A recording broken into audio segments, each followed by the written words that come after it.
Yun na, i-actual test na natin to. Dapat to kasi 6.6 kV to, 6.6 kilovolt.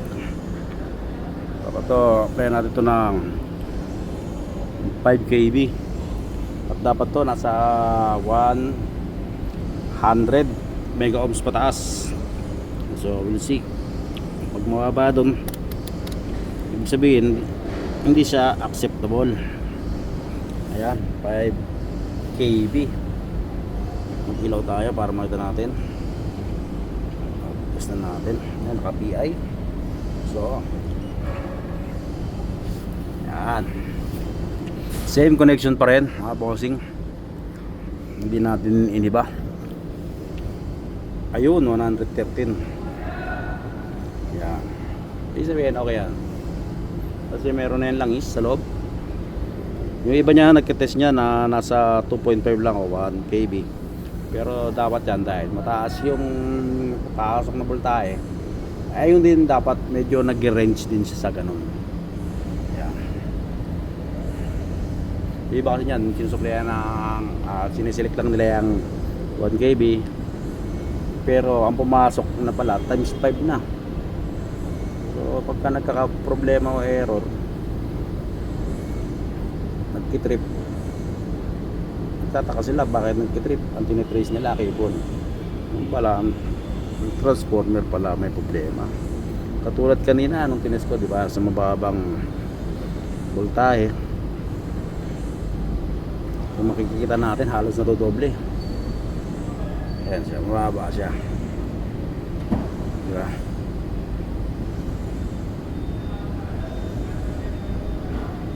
Yan, okay yan.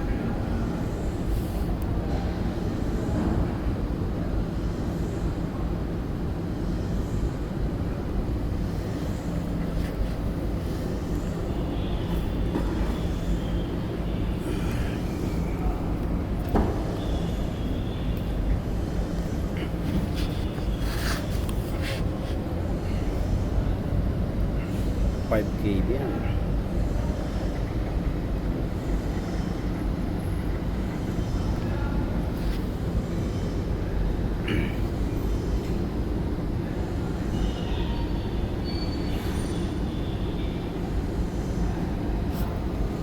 Bumaba talaga siya kapag naka-direct contact siya. Dapat iganyan natin ng konti. Patakot dyan.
Taas baba yan. Saan tataas? Bababa, tataas bababa. Kaya importanteng chinecheck yung PI o Polarity Index.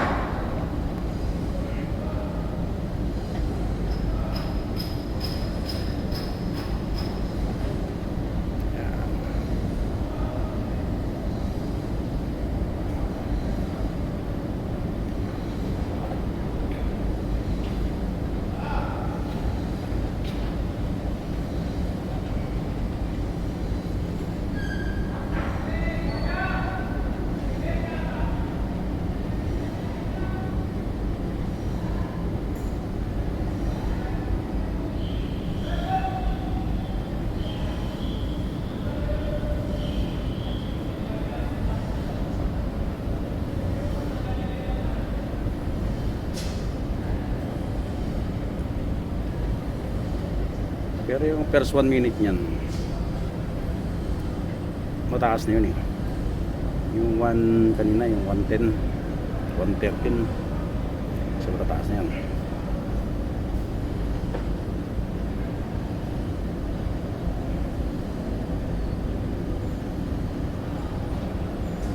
Ito namang megar natin ay kusa namang hihinto yan sa 10 minuto.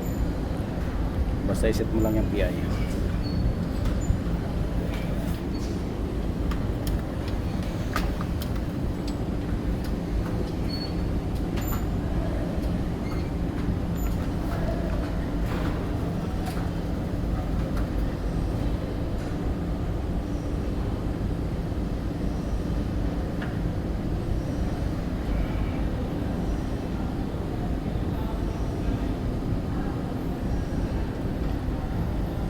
Yan, tatlo na yan. Apat na yan. Halos pare-pareho naman ng reading yan eh. Kasi yan, naka-stop naman yan sa lobby. O Y connection yan. Naka Y sa loob. Ayan nga pala yung ano natin, secondary. Secondary yan. Yan ang ano natin, output 400 volts.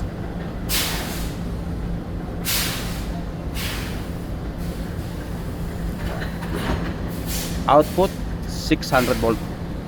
Yan ang ano natin, secondary. Ang tinatawag natin secondary winding. Pag mga secondary nga pala, mga bossing, medyo malaking wire na yung ginagamit niyan. Tapos yung primary is maliit siya kumpara sa secondary.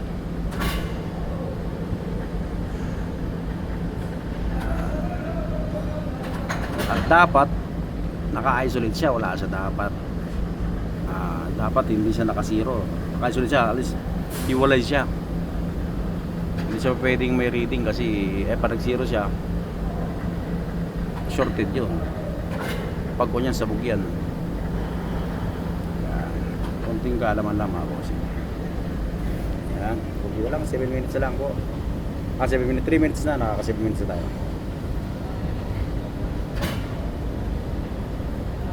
Yan nga pala ang ating workshop mga bossing, napakalinis. At yan ang ating pick up. Pick up pala nila yan. Pwede rin gamitin na kahit sino. Dahil basta may lisensya lang at marunong mag-drive.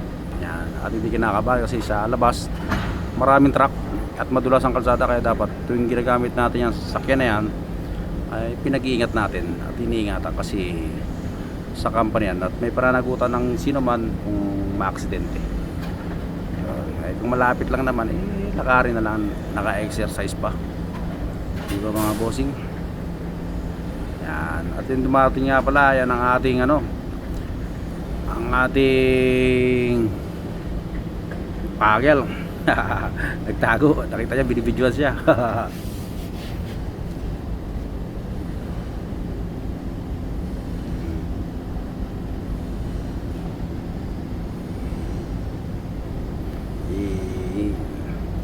Yan, kapit na. Lalabas siya, at least nasa ano na yan, at least 1 megohms.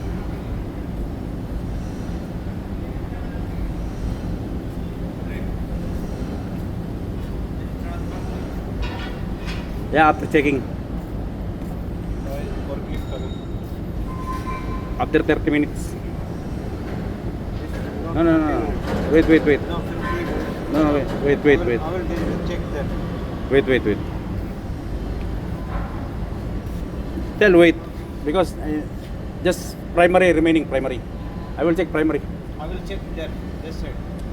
One time because I need Forklift is not available. It's very critical. just 3 minutes tell. Tell to come. Yeah, northeast. Just remove that car.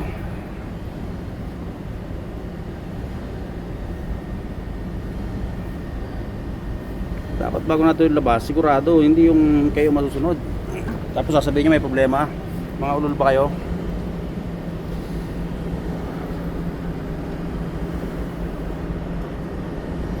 No, no, hindi nyo chinek.